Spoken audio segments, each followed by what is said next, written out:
que há muita gente que tem receio de falar disto, que às vezes ficam dizendo, epá, estes multinacionais, se souberem, depois ficam contra nós, não sei o quê, ficam com medo, mas eu vou dar uma resposta simples, direta e taxativa. Estes contratos com os megaprojetos devem ser revistos. Isto não restam dúvidas absolutamente nenhumas. E hoje já há tanto estudo feito sobre isto que acho que já não deixa dúvidas técnicas de que a revisão é urgente. Não há outra forma de fazer senão rever. Agora, logicamente que aqui a gente entra num pequeno dilema, né? Que é a contranarrativa que é produzida. Mas vamos ser tomados como um país não sério, que muda os contratos a qualquer momento, não sei o quê, vai manchar a nossa imagem fora. Que acho que não é verdade, porque nós estamos a ver alguns países já estão a fazer renegociações com a grande indústria extrativa, como o Burkina Faso, o Mali, o Senegal, recentemente estão a fazer isso. E as indústrias não fugiram desses países. Portanto, é possível sim. O que é importante é nós identificarmos exatamente o que nós queremos, quais são as prioridades que nós queremos dar e quais são as isenções que devem ou ser reduzidas ou ser retiradas. Então, se nós definirmos isso e tivermos um governo não comprometido, é por isso que eu falei da questão da integridade como a fundação do governo, porque se o governo está comprometido, não tem capacidade nenhuma de renegociar com ninguém. E a resposta para toda a gente simples é essa. Ao longo destes quase 40, 30 anos de megaprojetos, não se renegociou nada porque o governo está comprometido exatamente com os contratos que lesam a pátria. Uma das questões fundamentais, alguém me tinha dito isto, o professor Tibana, que é o nosso coordenador do manifesto, ele dizia que quando ele faz inquéritos aos grandes CEOs das multinacionais, eles não definem como prioridade para os seus negócios isenções fiscais. Quem leva a proposta das isenções fiscais é quem dá a licença. O nosso próprio governo é que faz a proposta de isenção fiscal aos megaprojetos. Por quê? Porque depois tem um conjunto de empresas predadoras que andam a receber propinas pelas facilidades que deram nos contratos de isenção. Este aqui é o grande problema. Então, aqui é preciso identificarmos que há um conjunto de empresas, de um conjunto de vampiros econômicos ligados a quem está no poder econômico, que tiram proveito destes contratos que lesam a pátria. Então, o que nós temos que fazer é identificar isso e depois renegociar, logicamente. A primeira coisa que vão dizer é que a gente tem pago fulano de X, Y e Z. Há um grande empresário que deu uma pequena entrevista há pouco tempo, não vou dizer o nome, falou disto. Mas ele falou porque ele conhece e também foi beneficiário durante um tempo. Mas como lhe afastaram, já foi para a televisão denunciar os amigos. Então, a grande questão é o problema de integridade, é um problema fundamental. Portanto, você só pode renegociar se você for íntegro.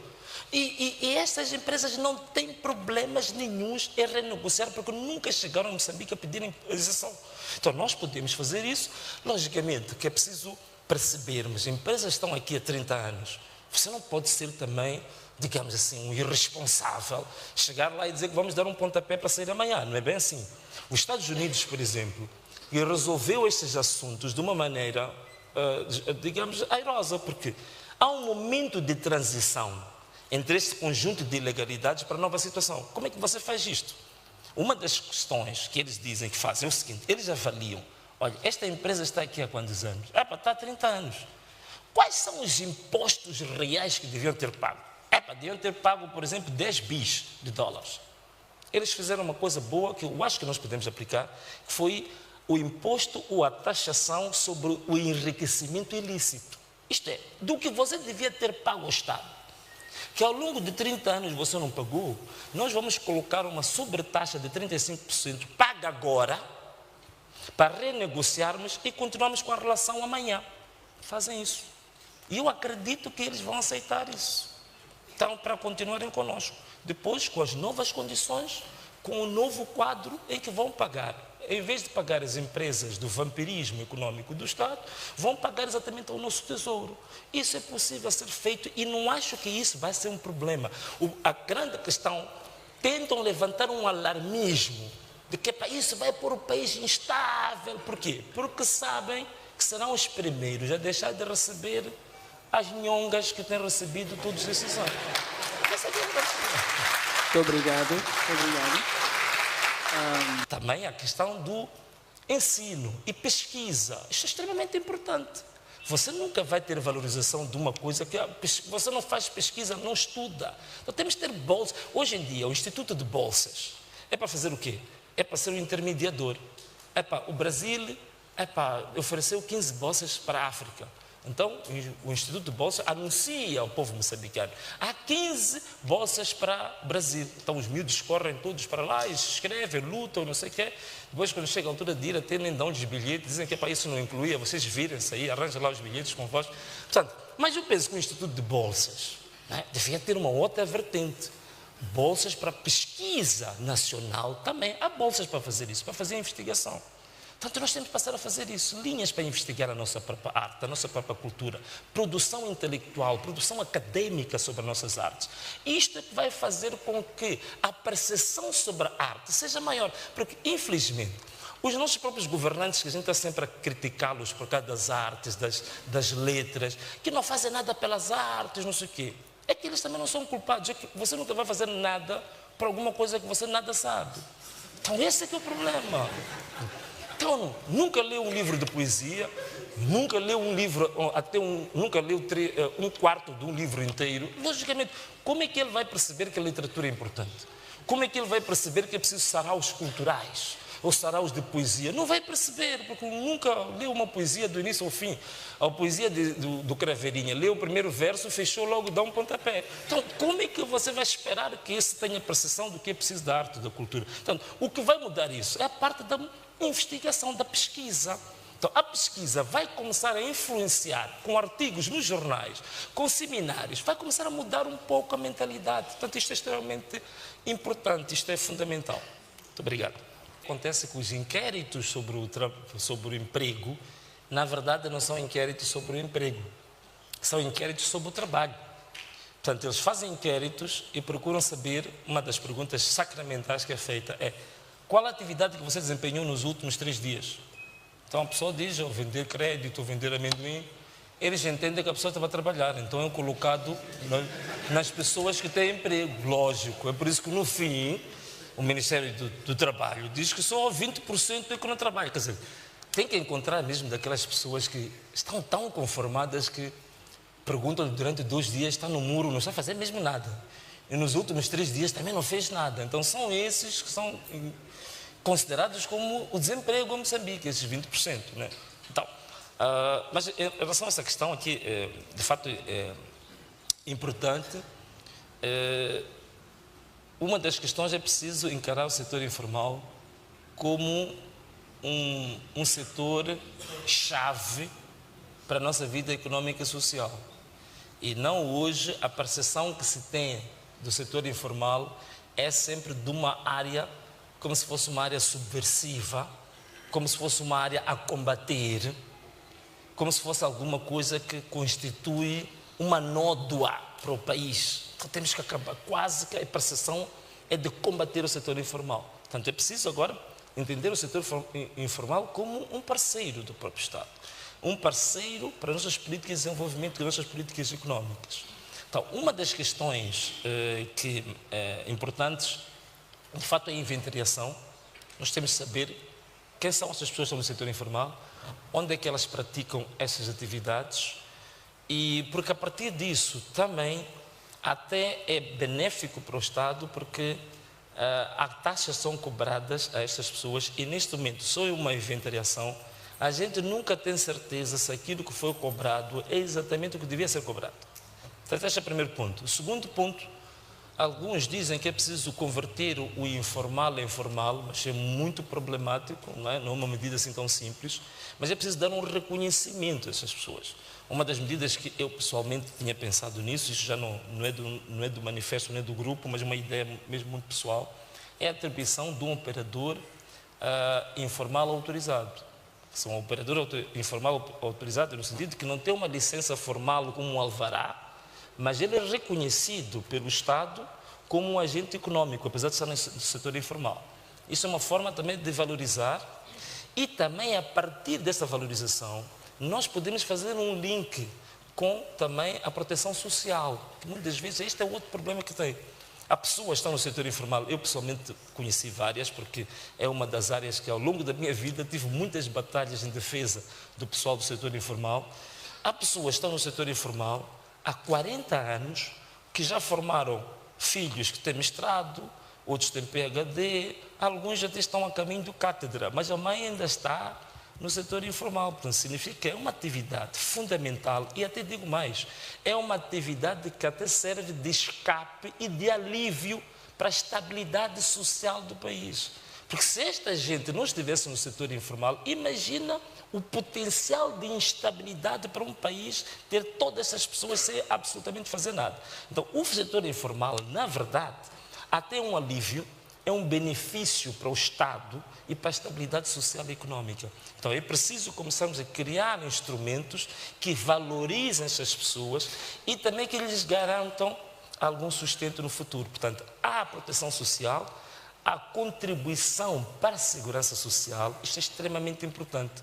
Encontrei senhoras que me viram nascer, que estavam no setor informal, eu fui-lhes encontrar agora, adulto, por exemplo, num dos mercados que eu estive numa batalha lá durante 6 meses para as defender, ela já com cabelos brancos, viu-me crescer e ela continua lá. Eu a perguntar, mas depois disso o que é que fazes?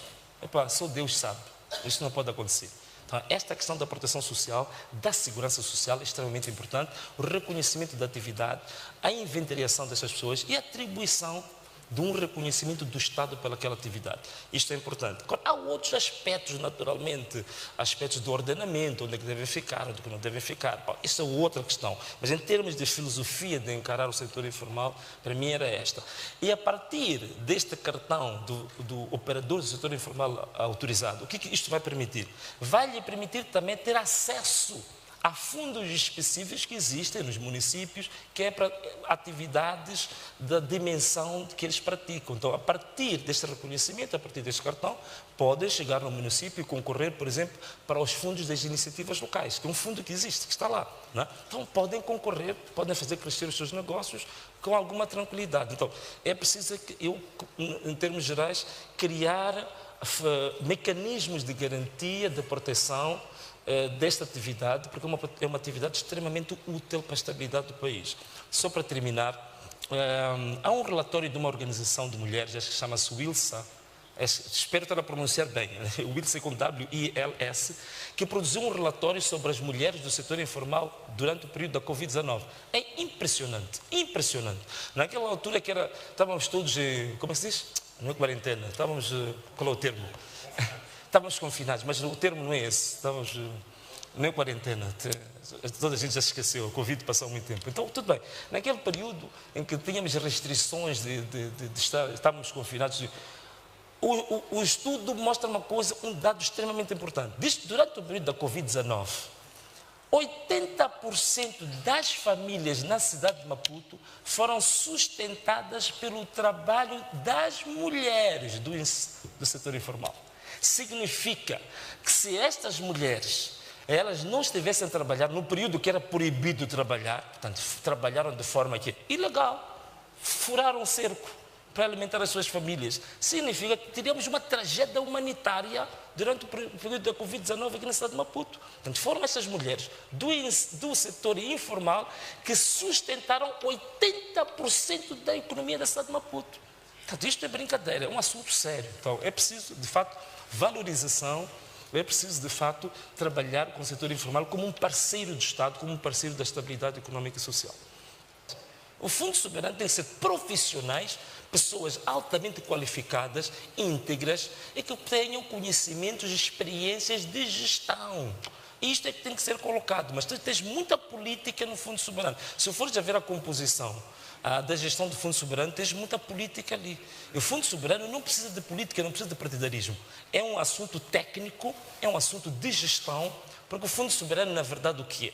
Os grandes países, por exemplo, como a Noruega, que tem um dos maiores fundos soberanos do mundo, você não encontra dinheiro lá. Eles podem dizer que nós temos 4 trilhões de dólares. Você não vai encontrar 4 trilhões de dólares nos bancos. São 4 trilhões de dólares em títulos, em investimento. Portanto, eles têm investimento no mundo inteiro.